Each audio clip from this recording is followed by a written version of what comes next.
Ok, so today bọnប្អូនសិក្សានុសិស្សនិស្សិតដែលបានចុះឈ្មោះរៀនវគ្គកុំព្យូទ័រអនឡាញជាមួយនឹង ESP Education របស់អ្នកគ្រូណាថ្ងៃនេះយើងបន្តមេរៀនទី8ក្នុងកម្មវិធី Microsoft Excel តាក់ទងទៅនឹងការកំណត់តាមឋានានុក្រមអក្សរពី A ទៅ Z ឬក៏ Z ទៅ A មានន័យថាជាការកំណត់លំដាប់អក្សរទៅតាមប្រភេទពី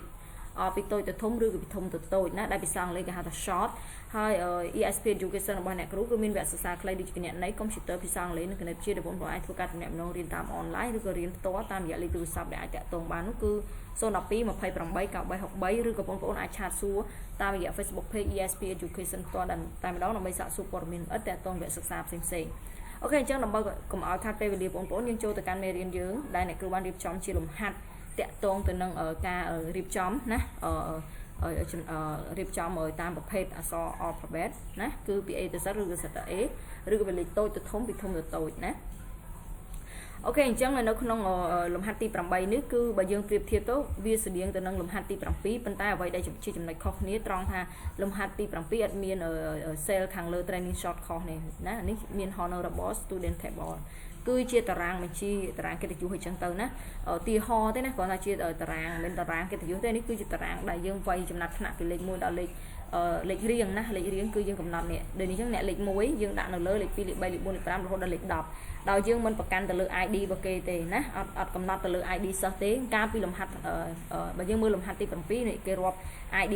ទី1នៅលើ2 3 4រហូតដល់លេខ10ប៉ុន្តែគេអត់កំណត់តាមចំណាត់ថ្នាក់ rank ចំណាត់ថ្នាក់ទេណាប៉ុន្តែនៅក្នុងលំហាត់ទី8យើងអត់ខ្វល់មួយ ID សិស្សទេសំខាន់សិស្សលេខ1ដាក់នៅខាងលើណាសិស្សលេខ2ដាក់នៅខាងបន្តតាមលំដាប់មកណាអញ្ចឹងយើងនឹង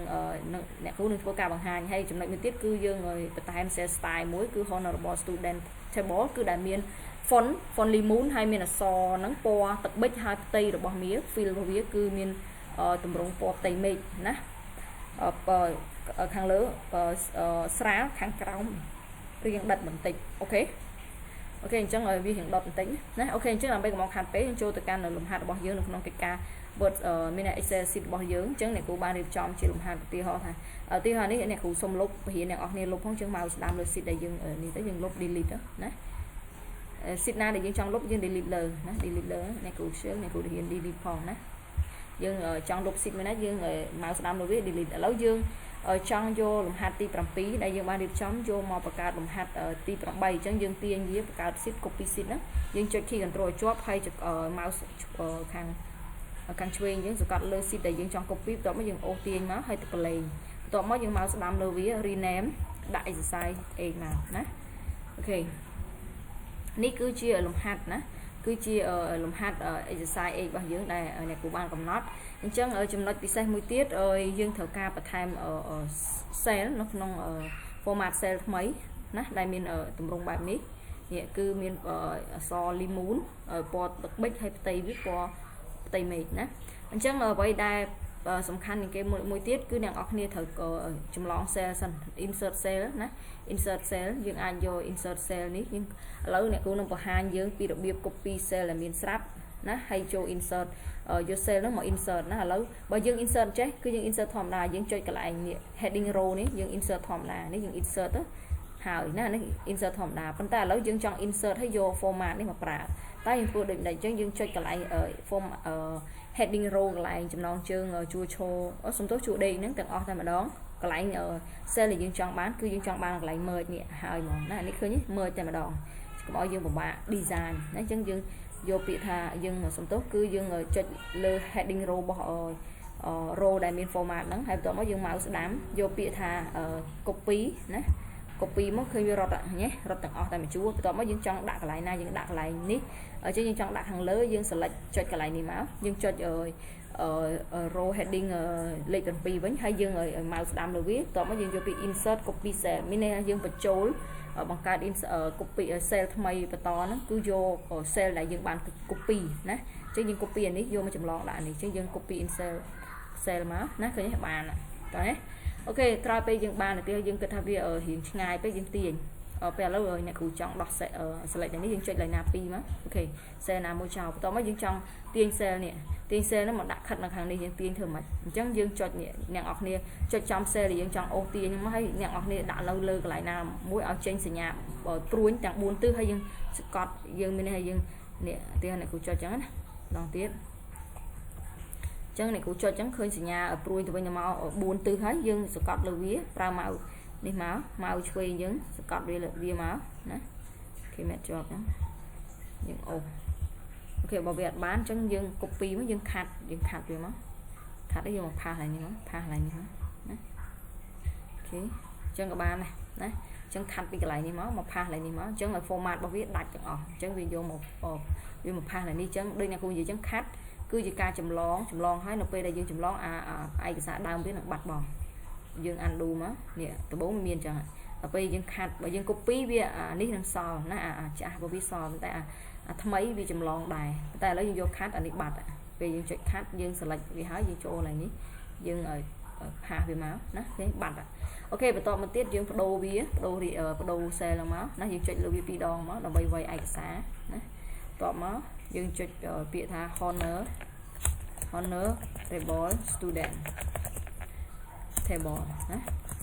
ok chân dương ba rồi bịa nâng hái phần ta vậy để sắm khăn nhưng chọn đồ xe ní chân dương dương chọn ở xe nó miền tầm rồng thúng hay chọn ở đồ bia ở miền này format cái đồ po chân dương châu cái lại home hay dương cho xe hay dương ai copy ở rư có cả mấy dương copy mất nhưng duplicate nó dương chạy lên xe là dương chọn prang má còn tiết home sẽ style dương copy mới dương màu đậm là vía duplicate chứ dương duplicate hái dương đặt ở ESP Education 7 nè 7 mới mới dương đồ format để xài bị tiếng vì miền font này cho font viết trâu cứ li muốn phần tay ở miền này po tập bách trâu ấy hay ở đây để sắm khăn với hiện thông chiều nó dương mưa khơi là so honorable student theo bot thông training sọt khổ chứ như vô font viết thông chỉ năng tịch máu thì này đọc này vô đọc mùi má nè ai tỏ mới dương cầm nát fill ní cứ pop tay mây chứ dương dương nhẹ nhé ní pop tay mây chứ dương thở cầm nát fill vía vô fill má dùng vô fill effect hay dương check cái line color ní vô bị dương hộp pop tay mây bỏ miếng nhưng vô more color hay dương vô cái line standard này máu hay dương vô tay mây đi mà nè polish add nè check này nó hay ok má dương bà này nhé hay tỏ mới dương ok viên đang đầm nà cá nè lại nè dương khơi nhỉ fill effect mình view về nhỉ nè ok hay tao mới dừng ok máu hay dừng ok về máu và tôi một tiết dừng bàn này bây giờ dừng cho tôi home nó cho ở từ home vậy ở thẹp home đấy dừng mua xe giống như một cái ESP 7 và tôi mới dừng select xe để dừng chọn đặt format nó dừng cho ở nông ở select mi máu hay tôi mới dừng vô home mới dừng xe style dừng vô nằm mà chọn lưu biến cái nhé dừng bàn hay so với thông chiếu training short content nè ok này dừng chọn mất nè cái này đọc đọc mùi cái nhé ní đậm mùi cái khó này ok và to một tiết dương thưa cà short ở chấm nát nạ bên đây tha dương short ở nhẹ lịch mùi chẳng bảo ôn coi riệp dù na coi riệp trơn rừng một bị bay coi váy bị dù chẳng ôn select na dương select trâm tại tên ở này đại sao hay dương ăn cục select cả lại chấm nón trơn thế này cũng bạ hái na ca select cứ dương select tại tà ráng đại dương thầu ca ở chấm nát nạ person bao dương tới chấm nát nạ nơi lời này tiếp bị ai passport person bao dương ở cầm nát ở so với cứ bị ai passport với xa chấm nón trướng vì miền là sò nè bên tay dương select thầm cả lại để dương cho ở đầm ria ba này chứ dương select thầm tại tên này bao nhiêu máu chấm nón trướng dương mình select tiền á chạm đòn tiết cứ dương select chạm pi miền này tha e đọc bay cứ e chua d đập đang chú chô sắp này đập bay nữa rồi hốt nè dương select máu là hốt nè đó nè ok mà dương ní dương ai này tiền nó dương dạ bà bạn cục rốn dương cho key ship này cụ trong phá dương select là việc select như cứ dương cho key ship hàng na các bạn này ship về miền phí ship cần chuốiនឹង shipខាងស្ដាំណាlại ship ហ្នឹងនៅលើ control ណាយើងអាចប្រើចេះបានមុនព្រោះយើងចុចលើ cell នេះមួយណា cell ហ្នឹងមកហើយបន្ទាប់មកយើងយកដៃរបស់យើងចុច key ក្តារចុច keyboard ហ្នឹងយកកន្លែង shift ហើយយើងចុចឲ្យសញ្ញាព្រួយមានសញ្ញាព្រួយ keyboard នៅលើក្តារចុចយើងមានសញ្ញាព្រួយទៅឆ្វេងទៅស្ដាំទៅលើក្រោមយើងចុចឲ្យមកសញ្ញាព្រួយបែរមកស្ដាំមកយើងចុចម្ដងតិច10 phút ហ្នឹងមកអញ្ចឹងយើង select បានស្ដាំបន្ទាប់មកយើងចុចយើងកុំប្រឡែង key shift នៅសោះយើងចុចឲ្យសញ្ញាព្រួយមួយទៀតចុះមកក្រោមអញ្ចឹងយើង select ចឹងក៏បានដែរណាហើយចាំយើងប្រឡែង key shift ក្រោយគេបំផុតណាពេលយើង select បានហើយបន្ទាប់មកទៀតយើង select តារាងទិន្នន័យដែលយើងត្រូវការនឹងហើយណានិយាយឲ្យម្ដងទៀតកុំ select ចំណងជើង select តែទិន្នន័យដែលយើងចង់រៀបបានហើយធ្វើតម្រៀបហ្នឹងទៅបន្ទាប់មកទៀតបងអូនចូលកន្លែង data ចូល data ណា data បង ឃើញឡើយនេះ ឃើញ sort អញ្ចឹងវាមាន A ទៅ Z មានន័យថាពីតូចទៅធំពី Z ទៅ A អញ្ចឹងយើងចុចណាមួយក៏បានដែរណាប៉ុន្តែនៅពេលបងចុចអាហ្នឹងវារៀងមាន limit អញ្ចឹងបងយកកន្លែងនេះវិញល្អជាងណា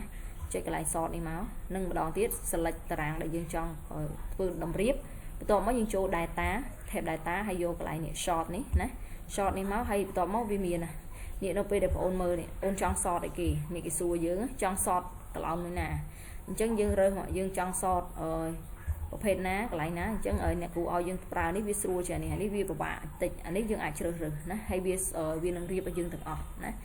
យើងចូលកន្លែងហ្នឹងមកនេះយើងមើលមកយើងចង់យកកន្លនមួយណាយើងយកមើលនេះ A B C D E F G H I J អញ្ចឹងនេះ rank របស់យើងគឺនៅកន្លន J អញ្ចឹងយើងយកកន្លន J មកណាហើយបន្ទាប់មកយើងចង់តម្រៀបបែបណាតម្រៀប small to large នេះគឺការរៀបការពីពណ៌នេះអញ្ចឹងយើងយកមក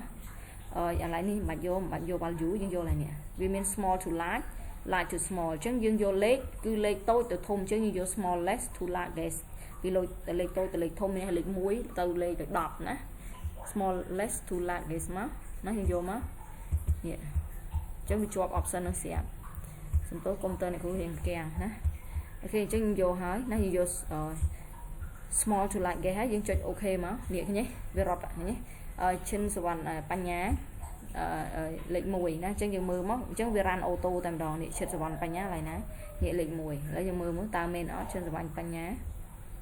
យើងចូលឲ្យ sit exercise 7មកនេះអញ្ចឹងឈិនសវណ្ណបញ្ញាកាលមុនមាន ID លេខ2នេះឃើញទេត្រូវទាំងអស់ណាឥឡូវវារត់មកលើហើយដល់ពេលឈិនរតនៈឈិនម៉ានិចគឺលេខ1នេះលេខ8អញ្ចឹងវា rank វាធ្លាក់ទៅដល់លេខ8អត់ ID វាលេខ1ណានេះឡើងលេខ8នេះឃើញទេលេខ8ជួរលេខ8ឃើញទេធ្លាក់មកលេខ8អញ្ចឹងទៅណាអូខេអញ្ចឹងមានភាពងាយស្រួលមែនទែនប៉ុន្តែប្រសិនបងប្អូនចុចកន្លែង key នេះវាអាចមានកំហុសណាអញ្ចឹងយកកន្លែងនេះទៅល្អជាងប្រើប្រាស់ងាយស្រួលគ្រប់គ្រងអញ្ចឹងអ្នកគ្រូសូមបង្ហាញម្ដងទៀតហើយប្រសិនបើយើងចង់បានលេខធំម៉ូតូយើង select វាដូចគ្នាយើង select តារាងអស់ណាបន្ទាប់មកយើងយក data ហើយយើងយក short ហើយយើងតម្រៀបកន្លែងណាយើងចង់តម្រៀបឈ្មោះតាមអត្ថនាក្រមយើងរកមក A B នេះអញ្ចឹងយើងតម្រៀបអក្សរ B មានតែជួយឈរ B